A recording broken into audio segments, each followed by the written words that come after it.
Hello again, Gills fans. Welcome back to Gills in the Blood TV. It is Monday review time, which means looking back at the weekend's victory over Ipswich. For me, the Gills' best performance of the 2021 campaign so far.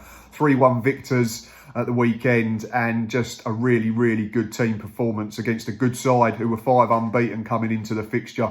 Had won 3 on the spin prior to kick-off, seeing off some good sides in the process. So credit to everyone, credit to Steve Evans and Paul Rayner, and credit to all those players that went over the white line and put in a real shift and showed some real quality as well.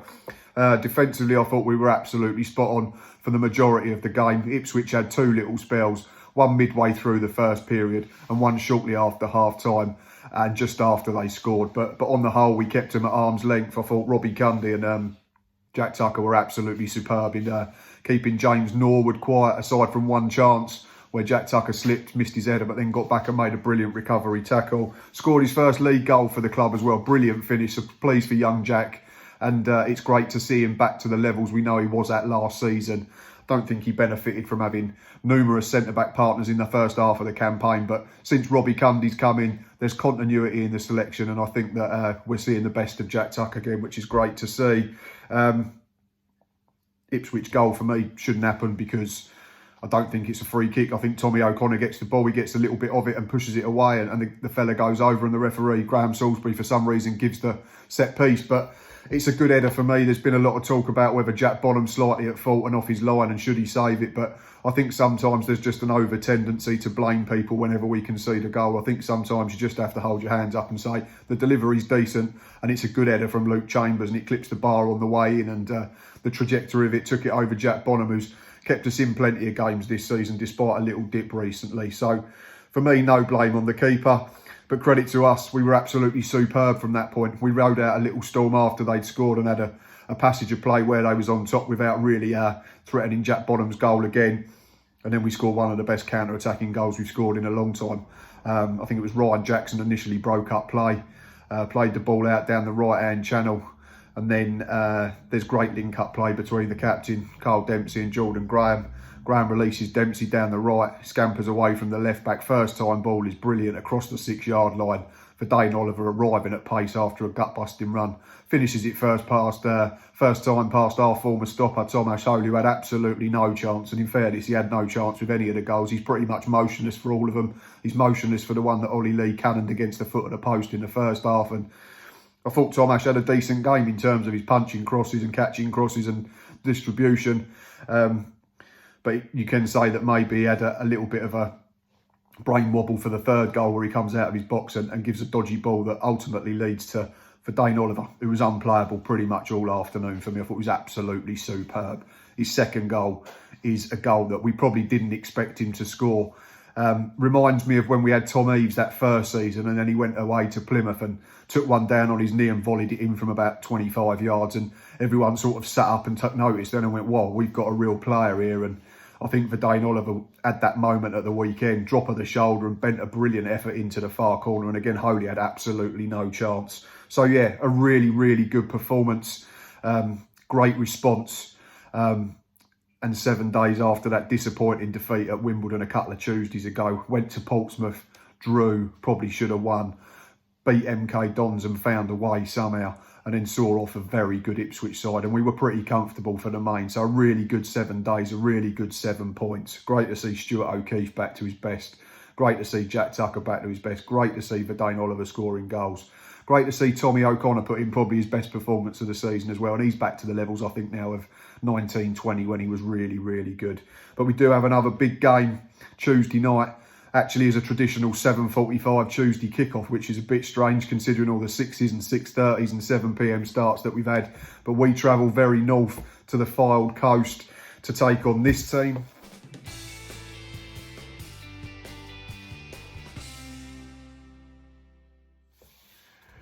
Fleetwood Town now under the stewardship of Simon Grayson after sacking Joey Barton back in January. Grayson had a couple of jobs in recent times that have not gone as well as he'd have wished, but he's still a very accomplished manager at this level, has got promotion out of this division a couple of times, I do believe, and certainly has good pedigree and starting to put his stamp on things at Highbury. yeah, should be a tricky game. They've just run into a bit of form. But what I'm going to do before I talk anymore, and it's a very familiar face to anyone who's on Twitter and on YouTube, I'm going to leave you in the capable hands of Ben Natman, who runs the Cod Vlogs YouTube channel. Just reached 6,000 subscribers, so congratulations, Ben, for that. You can find him on Twitter at FTFC Nappers, and he's going to talk you through everything Simon Grayson's Fleetwood.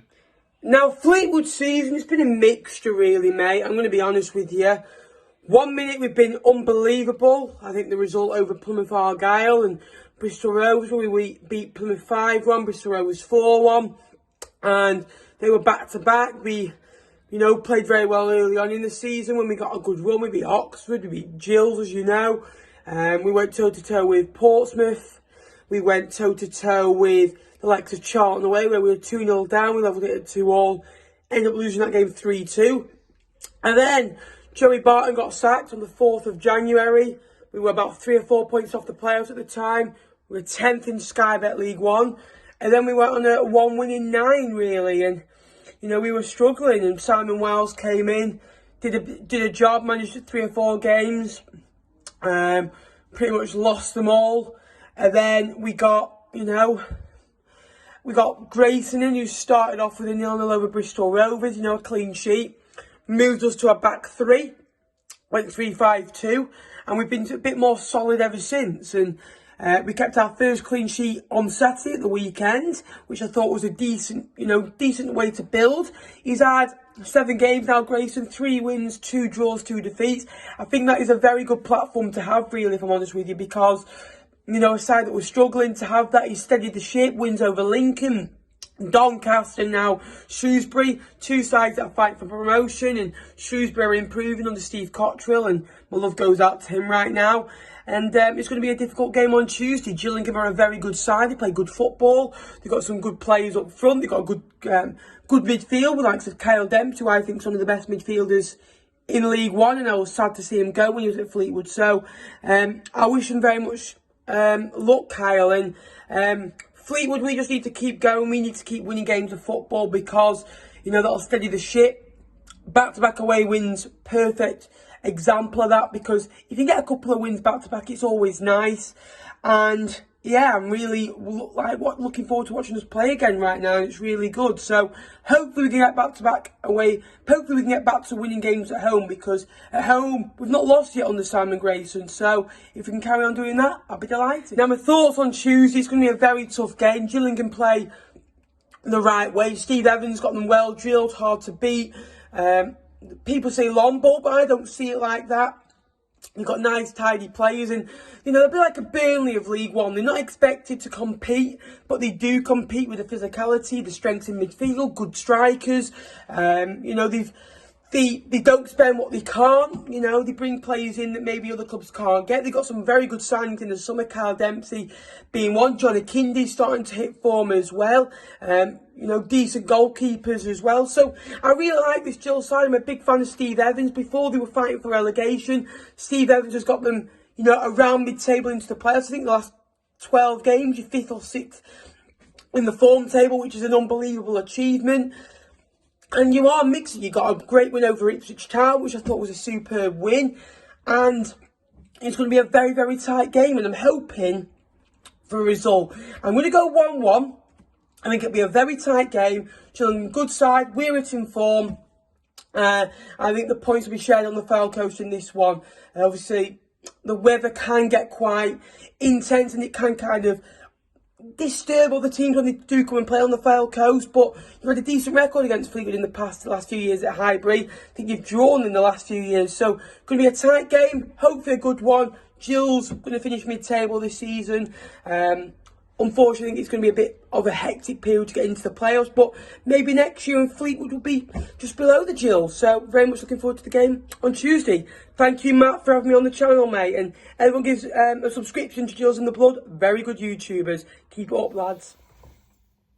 Thank you for that, mate. Some really interesting stuff. Will certainly make for an interesting pod a week on Monday, looking back at the Fleetwood Gills game, whatever the result turns out to be. So it should be a really good game, and some really good inside information from Ben there. If you're not subscribing or following, then go and do that now. Hit that subscribe button and hit that follow button. Really passionate and knowledgeable young fan of League One football.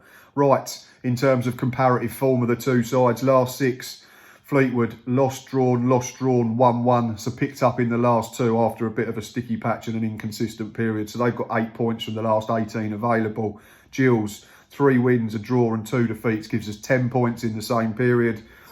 At Highbury, Fleetwood, a single win and a single defeat and 4 draws. So hard to beat, but finding victories hard to come by as well. So that's 7 points from the last half dozen. Gills on the road, it's lost 1, drawn 1, lost, drawn. So 8 points from the last 18. The big disappointment in there was the defeat to Wimbledon, who were very average at best. But in terms of victories, there's been really good ones at Charlton and Accrington. And there's been creditable draws at both the Stadium of Light and Fratton Park in recent weeks. So it makes for an interesting fixture. Like I say, Fleetwood won their last 2 in the league, so they're running into a bit of form. But I did notice they've only scored more than once in the last 6 games at home in the league. So that might be something we can target. We've only lost once in the last 5 away from the Priestfield. And in terms of Fleetwood squad, they've still got plenty of good players. I know Ben spoke on the Third Tier podcast with us last Monday about how much they've missed Ched Evans. He's gone to Preston in the Championship. But they still have Wes Burns, who's got 4 in his last 7, so he's running into some good form. He'll be one to keep an eye on. Paddy Madden, very good at this level. Master marksman, knows where the back of the net is. 7 in 30 in League One. Callum Camp's a player that I liked when he was at Rochdale. Started like an absolute express train in the on the Fylde Coast, didn't he? He's got 9 in 33 all told, but he's only got 1 since the 27th of November, but that came in the last week. So maybe he'll pick up some form again. But let's just hope it doesn't happen. Tuesday, other notable players: Charlie Mulgrew on loan from Blackburn, Danny Andrew, Josh Morris and Alex Cairns back between the sticks as number 1 after a period out of the side. I think he's a very good keeper at this level. And again, we're going to have to go there and not take anything for granted and not think, oh, we've beaten Ipswich so we can just turn up and the 3 points are ours. We're going to have to go and fight and earn the right to play. We know the wind will be blowing, the wind will be howling around the stadium, and it'll be difficult and tricky. And certainly makes for an interesting battle come 8:15 Tuesday night. In terms of team news, I've not seen anything to indicate that we've got any problems. So it looks like it'll just be Dominic Samuel and Callum Slattery missing. For me, we don't change anything. It's the same 11 and the same 18. So I'm going Jack Bonham in goal, a back 4 of Ryan Jackson, Robbie Cundy, Jack Tucker and Connor Ogilvie. That midfield will consist of Stuart O'Keefe, Carl Dempsey, Tom O'Connor and Ollie Lee, with Jordan Graham and Verdane Oliver as the attack-minded players. Again, it can be a diamond, it can be a 4-2-3-1, it can be a 4-4-1. It gives us a lot of flexibility. My bench would be Sasha Bastien, Robbie McKenzie, James Morton, Matty Willock, Tyreek Johnson, Alex MacDonald and John Akindi. And the big question, as always, is score prediction. And looking at the relative form, our aways, we've got 2 wins, 2 draws and 2 defeats. Like I said, Fleetwood, hard to beat on their own patch recently, but struggled to win. So for that reason, I'm going to go for a final score the same as Ben, which is a little bit boring. Fleetwood Town 1, Gillingham 1, and I'm going to back for Dane Oliver to continue his scoring run with our goal. Right, that is enough from me. I hope your Monday has not been too strenuous so far. It's always nice going into the office, the factory or on site once your football team has won at the weekend. So I hope you've all enjoyed boasting about the Gills victory over the weekend. Be back Tuesday night for the Match Day Live. Please keep checking out the new podcast that I'm very excited about co-hosting with Ben and Tom Main, the Blackpool fan who set it all up. That is the Third Tier podcast, so check that out on Twitter and YouTube. Please continue to download the Fan Hub app and get involved with that. They are desperately trying to change things and put fans first, so you can go on there and be a game changer. I'll be back tomorrow night for another Match Day Live. But until next time, up the Gills.